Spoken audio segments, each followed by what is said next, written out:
Good evening, everyone. This is Crime Alley Comics. Welcome to episode 48 of the Comic Book Artist Spotlight. Tonight's Spotlight is going to be on Joe Shuster. And before I get started, I just want to apologize. I wasn't able to get this video up on Wednesday night like I normally do. My oldest daughter's been here for a few days and we've been visiting with her. So I didn't have time to really get this going until Wednesday night. So I'm actually working on the video Wednesday night, trying to get it ready so I can put it up Thursday after I get home from work. So hopefully I will be able to get this done and get it up by Thursday. And again, I apologize for not getting it up Wednesday night. But they just left tonight to go to her husband's mother's house, so they're going to stay there for a few days before they head back home. And so tonight I'm going to try to get this video done for you guys. So anyway, unfortunately I don't have any Joe Shuster's art as far as covers or anything, because I don't have any Action Comics or anything that go back that far. So therefore, I will show you several as we're going through this, like I always do, in picture. But I thought, just as an homage to Superman, since Joe Shuster is most famous for his co-creation of Superman with Jerry Siegel. So until we get rolling, I'll just have that up as a tribute to Superman. So alright, let's get started with Joseph Shuster.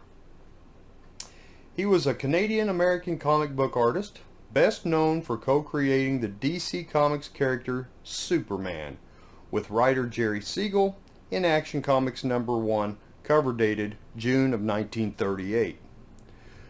Shuster was involved in a number of legal battles over ownership of the Superman character. His comic book career after Superman was relatively unsuccessful, and by the mid-1970s, Shuster had left the field completely due to partial blindness. He and Siegel were inducted into both the comic book industry's Will Eisner Comic Hall of Fame in 1992 and the Jack Kirby Hall of Fame in 1993. In 2005, the Canadian Comic Book Creator Award Association instituted the Joe Shuster Awards, named to honor the Canadian-born artist. So in his early life and career, Joe Shuster was born in Toronto to a Jewish family. His father, Julius Schuster, originally Schusterowicz is their surname, an immigrant from Rotterdam, had a tailor shop in Toronto's Garment District. His mother, Ida Katharsky, had come from Kyiv in the Ukraine. His family, including his sister, Jean, lived on Bathurst, Oxford, and Borden Streets, and Shuster attended Ryerson and Landown public schools. One of his cousins was comedian Frank Shuster of the Canadian comedy team Wayne and Shuster. He also had a brother named Frank. As a youngster, Shuster worked as a newspaper boy for the Toronto Daily Star. The family barely made ends meet, and the budding young artist would scrounge for paper, which the family could not afford. He recalled in 1992, "I would go from store to store in Toronto and pick up whatever they threw out. One day I was lucky enough to find a bunch of wallpaper rolls that were unused and left over from some job. The backs were blank, naturally. So it was a gold mine for me, and I went home with every roll I could carry. I kept using that wallpaper for a long time." Sometime in 1924, when Shuster was 9, or 10, his family moved to Cleveland, Ohio. There, Schuster attended Glenville High School and befriended his later collaborator, writer Jerry Siegel, with whom he began publishing a science fiction fanzine called Science Fiction. Siegel described his friendship with the similarly shy and bespectacled Schuster. When Joe and I first met, it was like the right chemicals come together.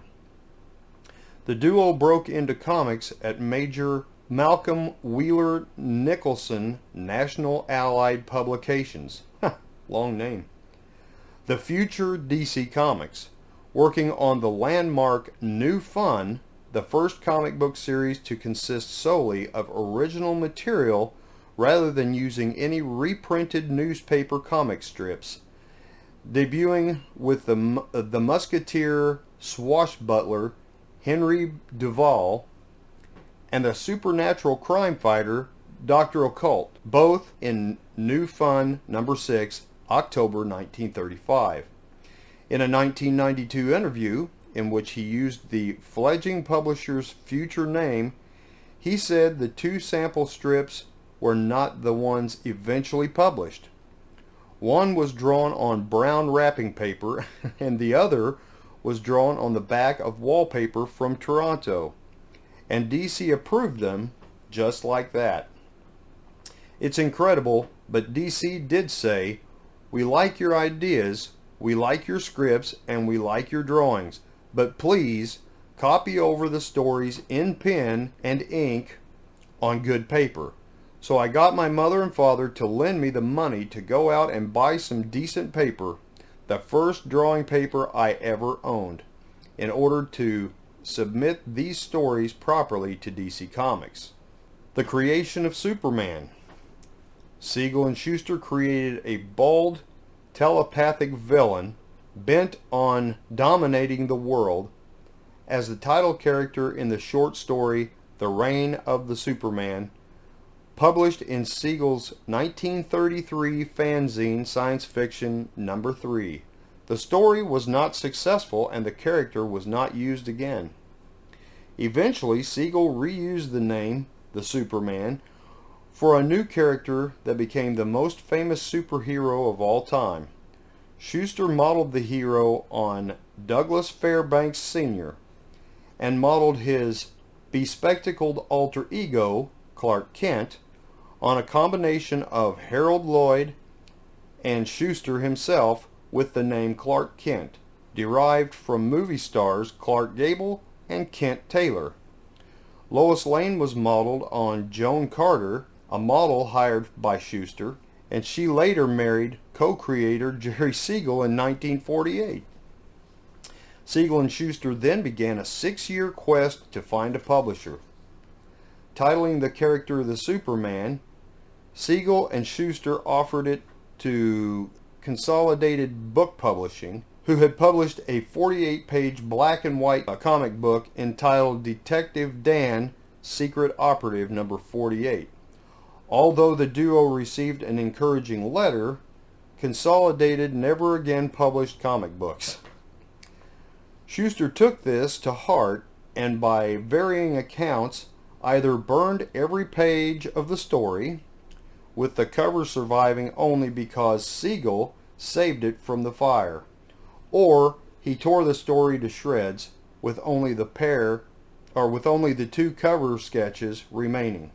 Siegel and Schuster each compared this character to Slam Bradley, an adventurer the pair had created for Detective Comics number 1, March of 1937.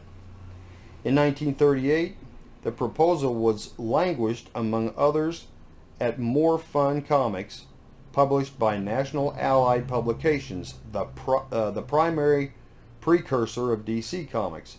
Editor Vin Sullivan chose it as the cover feature for National's Action Comics number 1, June 1938.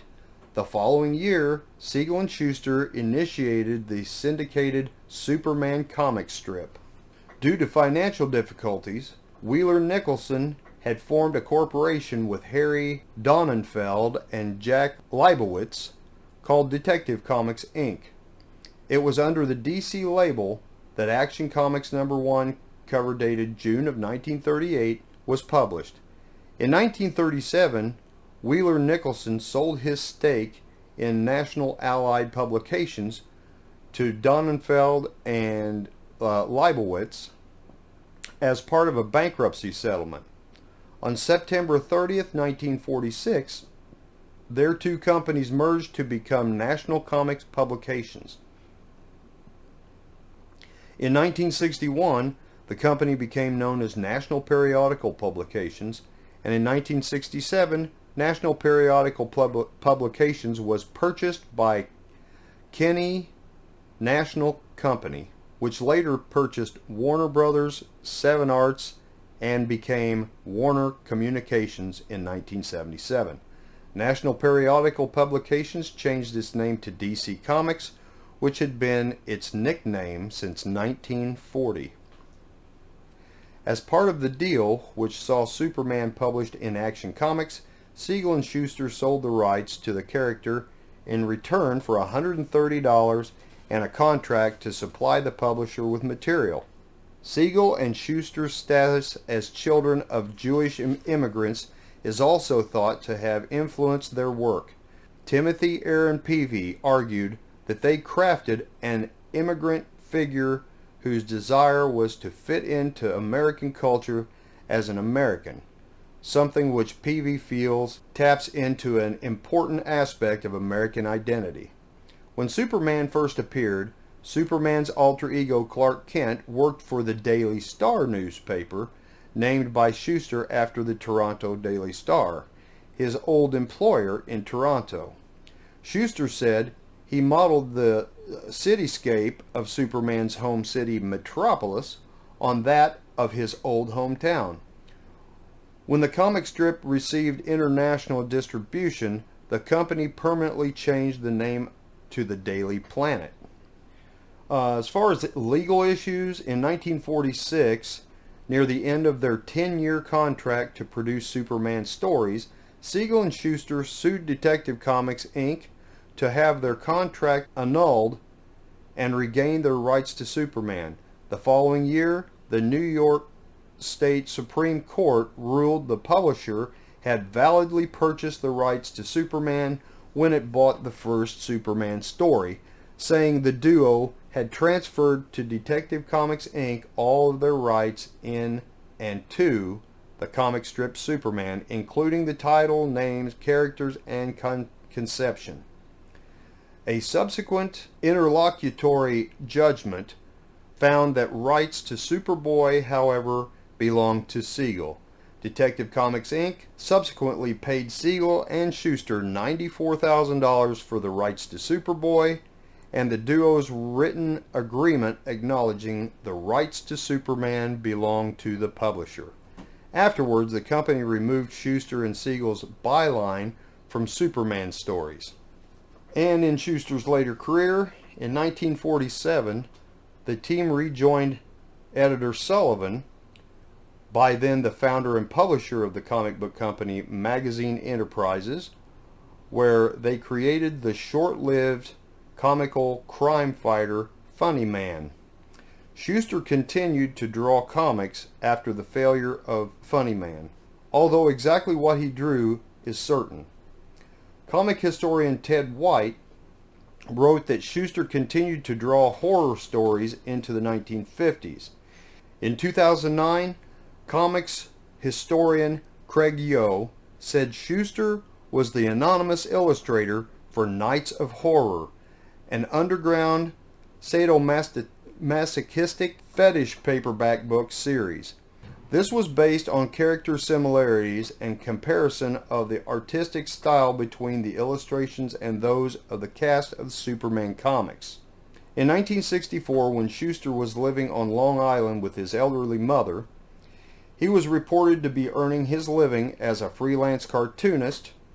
He was also trying to paint pop art, serious comic strips, and hope eventually to promote a one-man show in some Chick Manhattan Gallery, and at one point his worsening eyesight prevented him from drawing, and he worked as a delivery man in order to earn a living. Jerry Robinson claimed Schuster had delivered a package to the D.C. building, embarrassing the employees. He was summoned to the CEO, given $100, and told to buy a new coat and find another job. By 1976, Schuster was almost blind and living in California in a nursing home.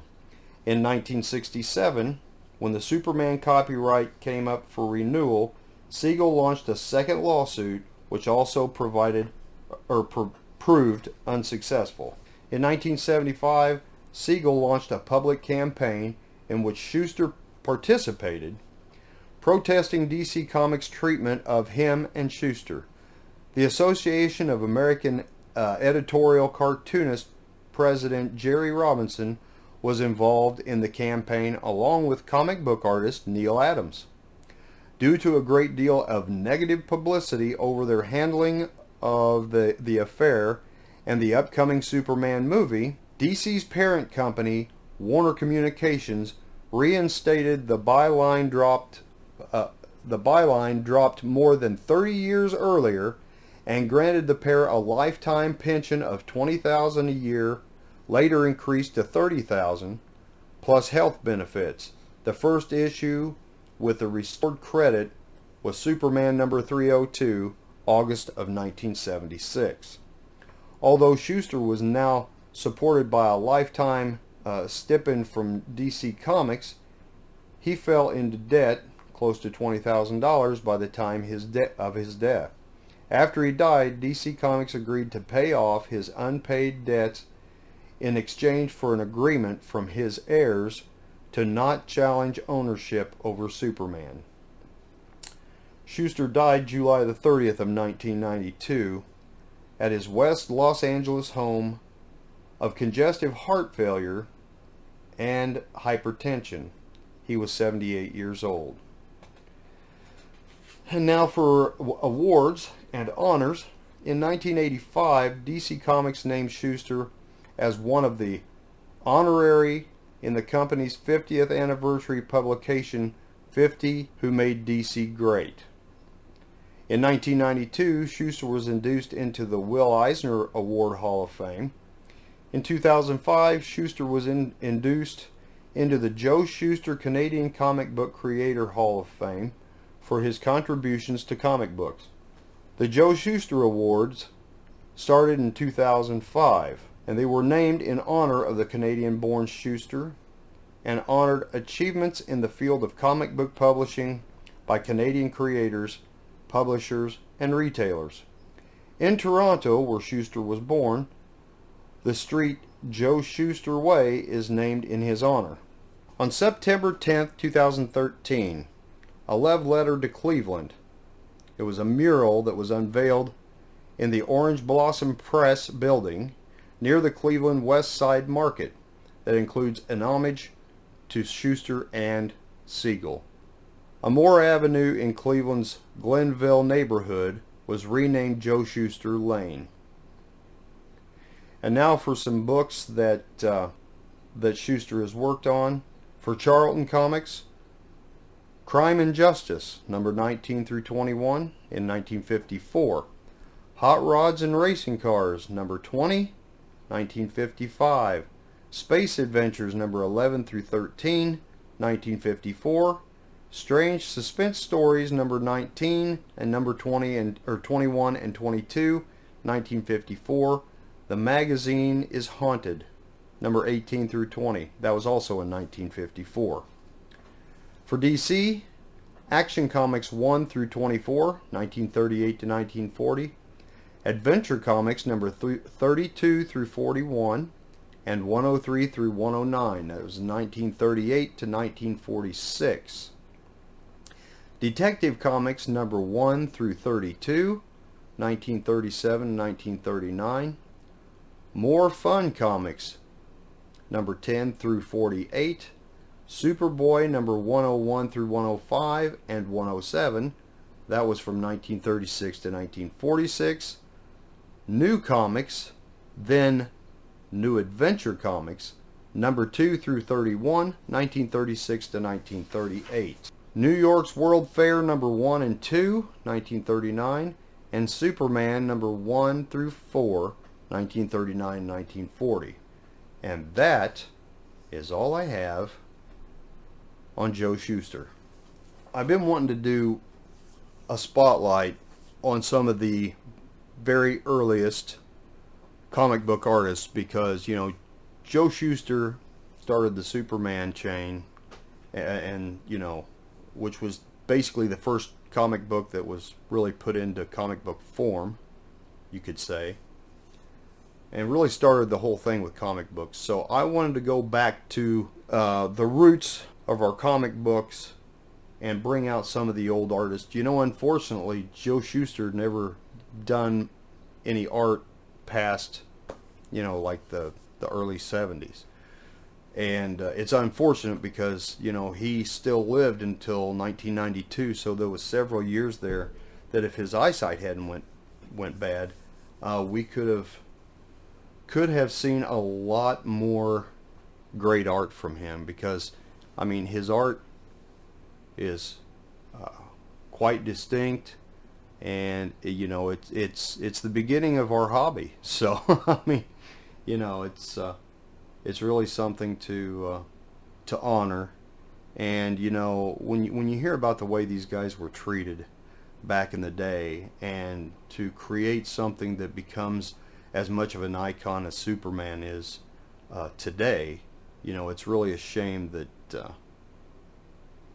that they didn't have a better part in that. I mean, it was the same way with people like Bill Finger, because you know, he really got no credit for Batman until later in life, and he pretty much never really got to enjoy the fruits of his labor. So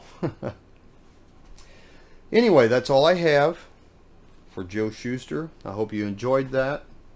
If you have anything further to add to what I have brought to you guys tonight, please feel free to leave comments.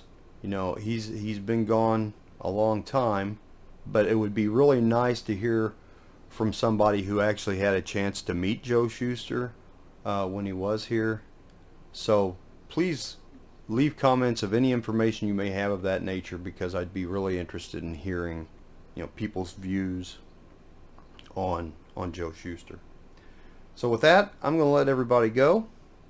Have a great remainder of the week. Once again, I apologize for not getting this up when I normally do. I was also aiming to do another, because I've got a bunch of books I need to show, so I'm going to do another haul video here pretty soon, but I definitely wanted to get this one up. So I'll get this up, and maybe this weekend maybe I can get my haul video up. Thank you all for watching. Have a great week. If you haven't subscribed to my channel, please hit that subscribe button. Hit the bell for notifications for when I make new videos. And hit the like button if you like this video. It helps my channel out. So appreciate all of you stopping by. God bless. And we'll see you all next video.